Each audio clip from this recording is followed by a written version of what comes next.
and welcome back to another installment of The Mix. My name is Morgan, and you may notice that we're in a different location today. I'm coming at you from Asbury Ocean Club. Although we're in a new place, you get the same face, and we're still talking cocktails today.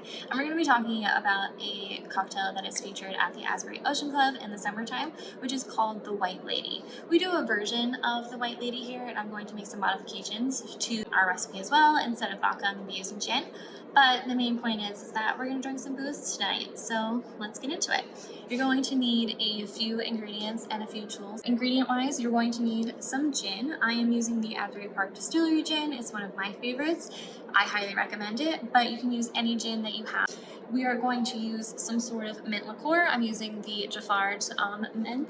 You can use whatever you like. Cupper makes one. There's a bunch of other variations. Or if you don't have this readily available, you can also make a mint simple syrup of sorts. Go to the grocery store, find the freshest mint you can get. Just do equal parts of sugar and water. Let some mint leaves steep in that mixture for 30 minutes, and you have a great non-alcoholic version of this. In addition to that, you're going to need some sort of orange liqueur. I am using Cointreau here today, but you can use triple sec, dry curacao, really whatever you can get your hands on. Then you're going to need some lemon juice. I have some fresh squeezed here. Fresh is always best in my opinion, but you can use the pre-bottled, pre-packaged stuff too. In addition to tools, you're going to need some sort of shaker, which I have here.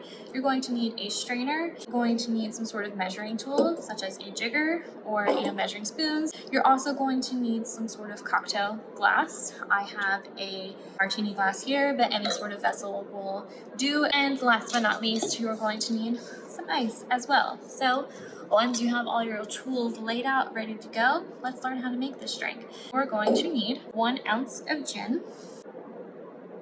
1 ounce of gin into our shaker. 1 ounce of the orange liqueur. Top that in. 0.75 ounces of your mint liqueur. Pop that in. And finally, you're going to need a ½ ounce of lemon juice. You can modify this recipe as well to your taste. If you want a little bit more mint, if you want a little bit more tartness or citrusy notes, then add in some more lemon juice. If you wanted to make it a little bit boozier, do 2 ounces, 3, 4, you do you. Finally, we're going to take some ice. We're going to pop it into the shaker. I would shake vigorously on this one because we're not pouring it over ice, we're pouring it into a glass. You can also chill your glass if you'd like. All right, arm workout over. We're going to take my strainer and we're going to strain this into glass.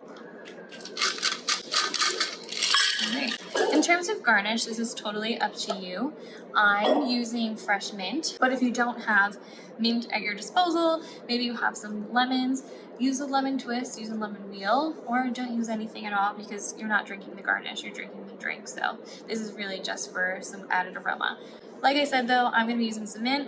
I'm going to slap that mint to really, open up the aroma on that, and I'm just going to delicately place it on top.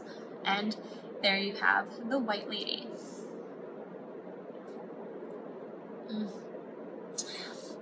She may look delicate, but she's strong, so drink responsibly. There you have it. I hope you enjoyed learning how to make this, and I hope you enjoyed drinking it as well. And until next time, cheers.